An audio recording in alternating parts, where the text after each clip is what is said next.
En el 2020 aprendimos que el amor y la solidaridad, esas son las fuerzas que nos mueven. En Coopmam somos parte de tus experiencias y sueños. El futuro es ahorra. Cooperativa Mamoncito, deposita tu confianza.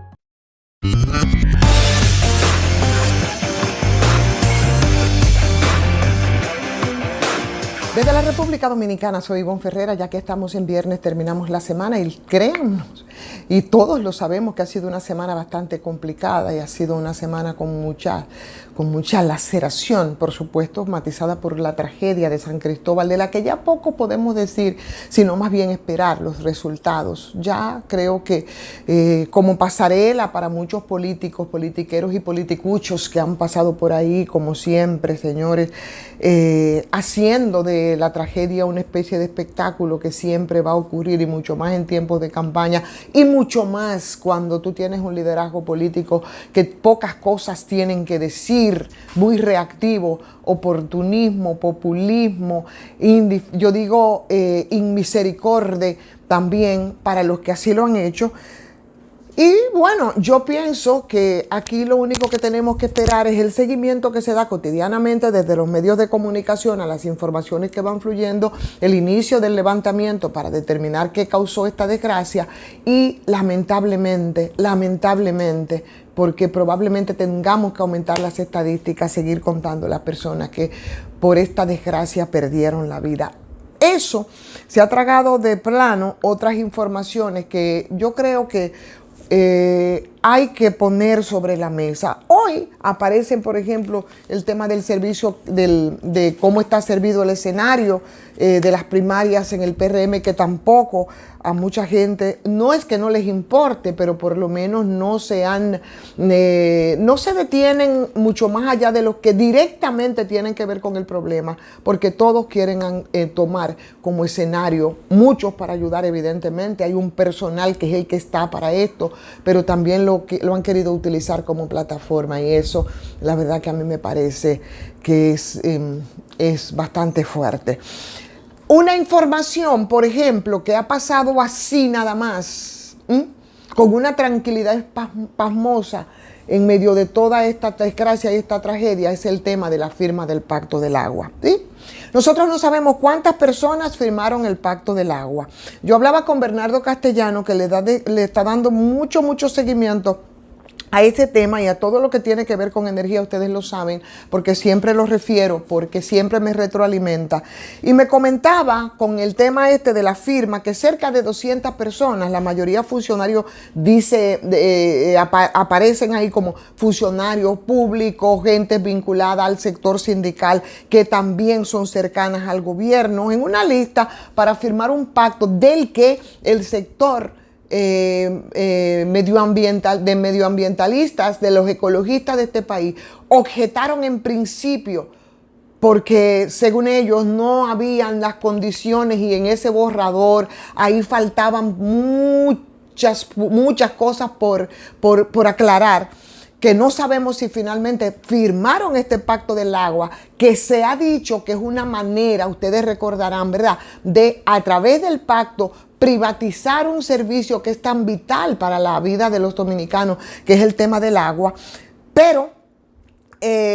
ahí está. De eso se ha dicho mucho, incluso se ha hecho en comparaciones con el tema del tema eléctrico y el pacto eléctrico, que en apariencia era más que el objetivo era la razón para después aumentar las tarifas eléctricas, y por eso, ante muchas protestas que se habían producido, la respuesta fue un mandato del pacto, el pacto eléctrico, con las mismas razones esgrimidas por las pasadas autoridades, por los pasados opositores que ahora son las autoridades, y que finalmente eso se impuso. Entonces, aquí se habían dicho muchas cosas y se habían hecho muchas propuestas, se había hablado de la necesidad de construir, por ejemplo, otras hidroeléctricas, como el caso de las Placetas, que, según me acota Bernardo, ahora, después de esta firma del pacto, que nadie sabe qué es lo que se ha firmado, probablemente se van a apoyar en lo que se firmó, para decir que como mandato de ese pacto, muchos opositores lo habían firmado y simplemente van a accionar. O sea que ahí hay muchos rostros en esa mesa principal donde se firmó ese pacto, que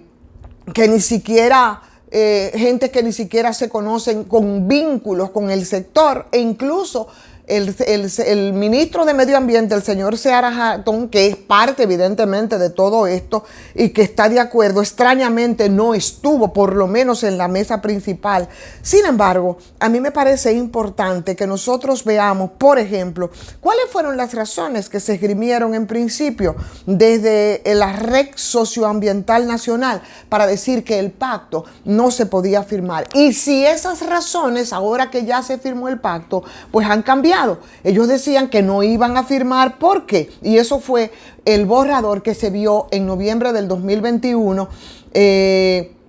después que se había creado un organismo que era el Gabinete de Agua y que estaba encargado de convocar a todas las fuerzas políticas, las universidades, incluso muchos medios de comunicación, para que se construyera esa mesa temática del agua. Pero las observaciones fueron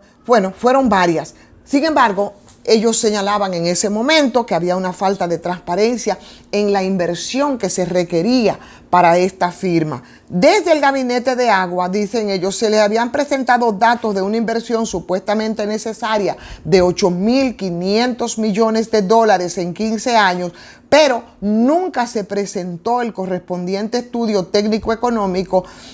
a pesar de que se había solicitado, pero también otros estudios adicionales que tampoco se habían presentado. Igual señalaban que había muchas ambigüedades gubernamentales con tendencia a la privatización. Eso decían. Y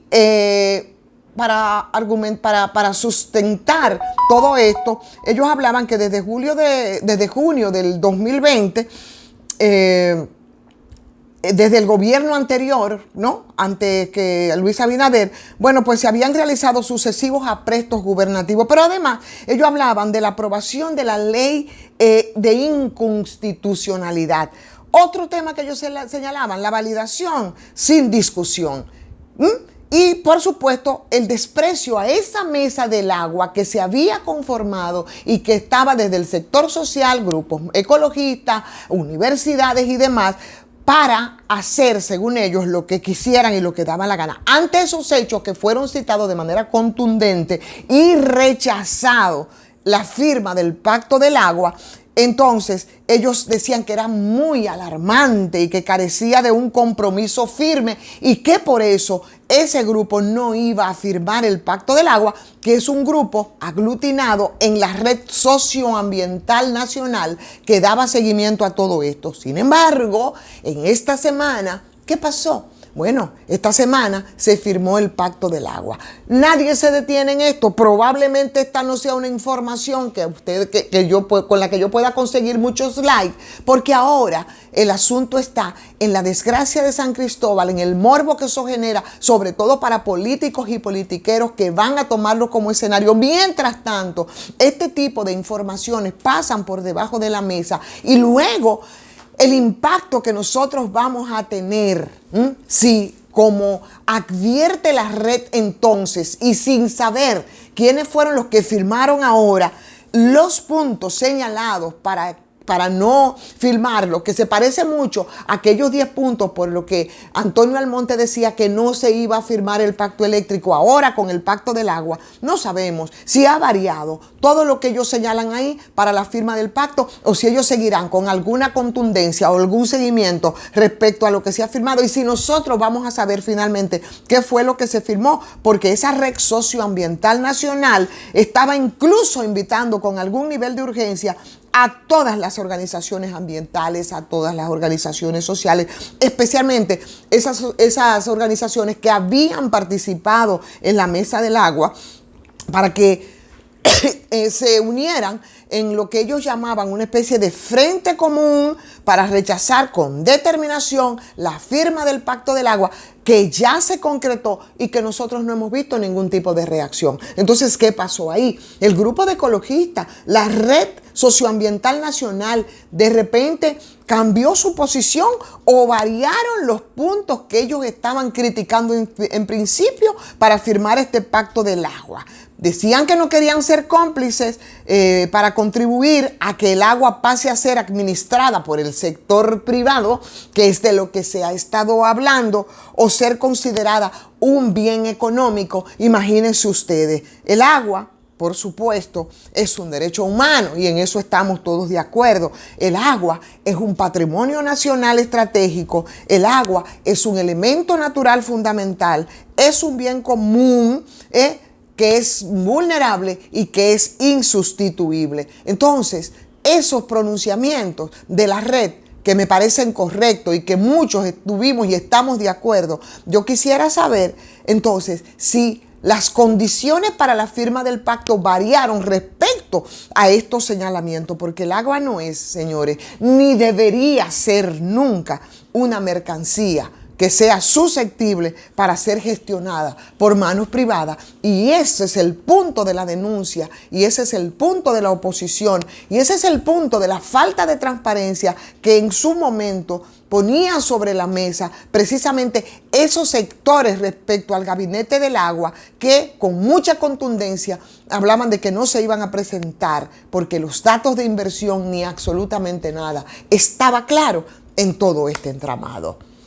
Señores, vamos a agradecer como siempre a Farmacia GBC, 20% de descuento, eso es en todas sus sucursales. Farmacia GBC, 100% dominicana. Gracias a todos ustedes por el seguimiento que nos dan.